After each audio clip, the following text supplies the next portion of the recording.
spin it? Do you expect an angry Notre Dame team or a Notre Dame team that's maybe filled with some doubt now? We're going to err on the side of thinking they're going to be an angry football team. Anytime you are top 5 in the country and lose the home opener, that's going to leave a bad taste in your mouth. I know Coach Freeman will have those guys fired up and ready to play. So we're fully anticipating getting their best shot. Ryan, do you see this as sort of an early prove-it game, obviously for 2024, but your career as a head coach? Yeah, I definitely think there is an element of proving it or earning respect.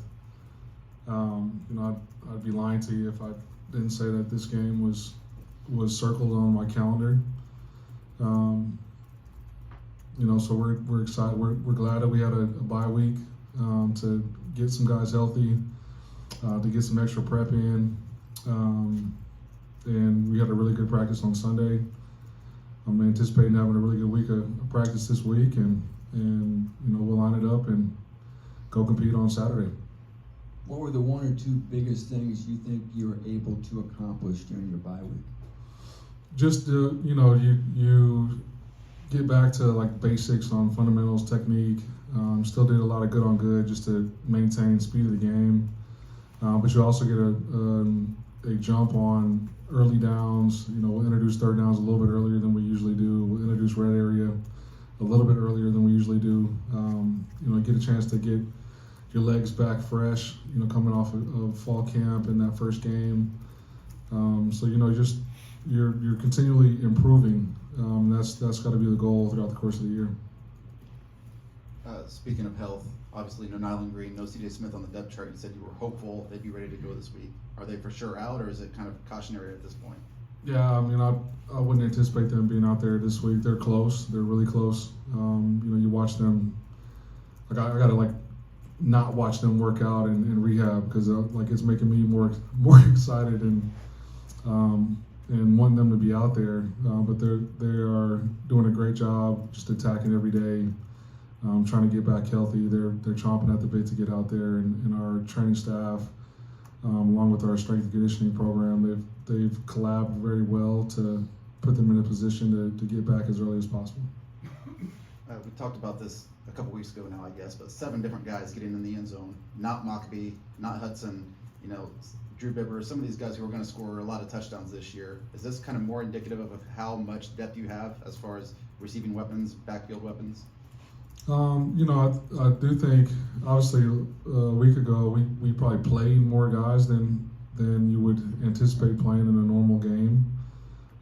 So I think the numbers are a little bit skewed that way. But, the guys that got in early that scored, with the good thing about our offense is, the ball can find anybody. Just it depends on what the defense is presenting and how they're reacting post-snap. And, Hudson does a great job of spreading the ball around and not forcing the issue and taking what the defense gives them.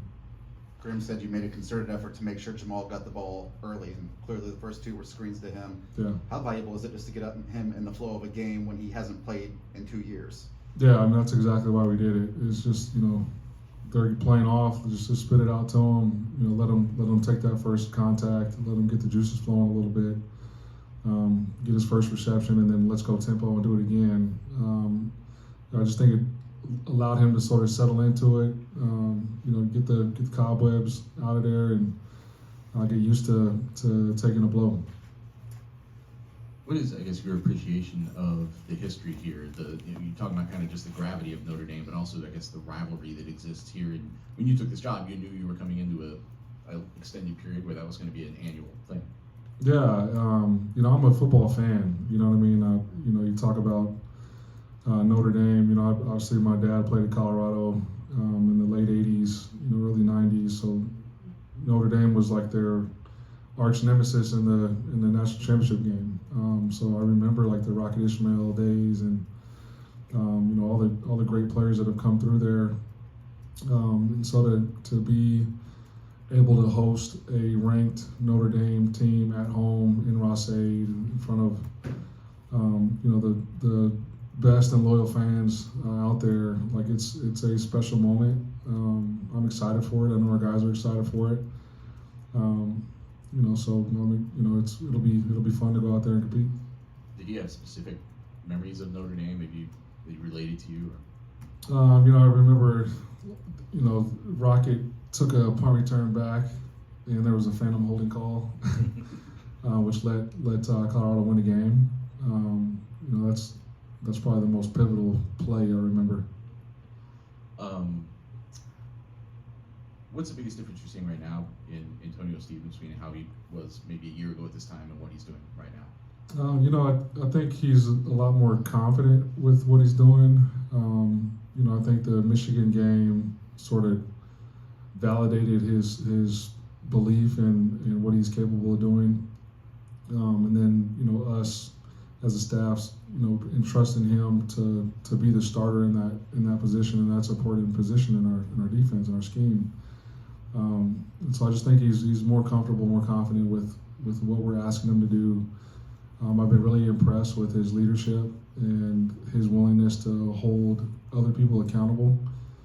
He's a guy that's been around here for a long time and has overcome a lot of adversity and has been resilient. And I think guys in the locker room respect that. He works at it. Like, he is diligent in his craft. He respects his preparation. I think that's why he's playing with confidence right now. Ask a more general question. As the Big Ten has expanded now coast to coast, and now you've got this West Coast footprint, has that changed at all the approach in recruiting, or at least in terms of how much you're looking out there? Or has it changed at all the response you're getting out there? Not really. Like, it's still time on task. Like, we're still 3 time zones away from West Coast. It's a long travel day.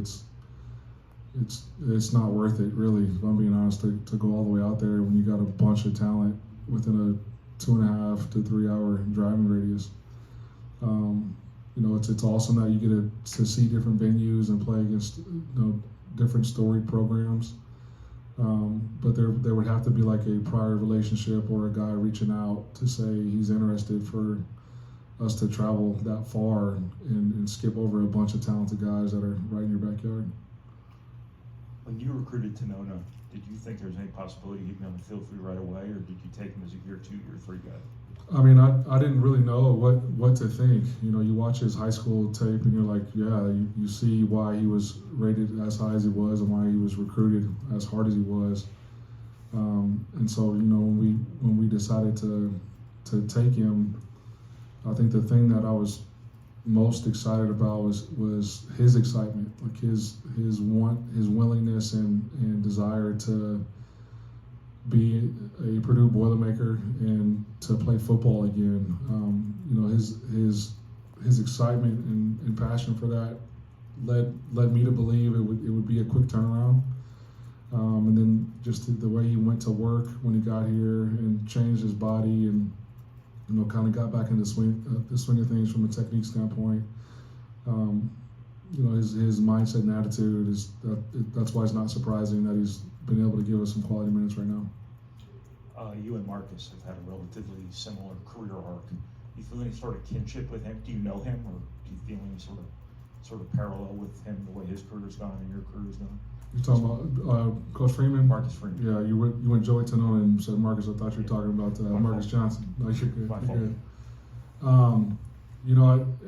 The thing that is unique about this profession is like everybody's career path is different, and there's no blueprint for success, right? I think the thing that I've sort of admired from afar is just the quick rise, the consistent success and consistent play on the defensive side of the ball. Obviously, I'm a defensive guy, so you study a little bit. You pay attention to people that are also playing good defense, and he's definitely done that. I was happy as heck for him when Notre Dame decided to hire him as the head coach when Coach Kelly went to LSU. I thought that was a bold and deserving response to that departure. So yeah, I have a lot of respect for him. Can't wait to go compete against him. the Notre Dame secondary came into the year with a lot of hype, and they mostly backed it up these first two games. Just what makes them so good from what you've seen on tape? They obviously they've got some experience on the back end. They're athletic. They play some man coverage and they understand where their help is and where they can't get beat. So I just think that experience and also the two teams that they've played, they haven't stretched them a whole lot either. But you can tell it's a group that's played a lot together and is well versed with what they're doing schematically. How did you spend your Saturday, Ryan? Watching a lot of ball. Saw a soccer game also with my 8-year-old, and then went home and watched a lot of football. Ryan, I think I know the answer, but I'm just going to ask for confirmation. Corey Stewart and Cam Brown will play on Saturday? Yes. Any other questions for Coach? One once, one twice. All right, thanks, Coach. Cool. Thanks everybody.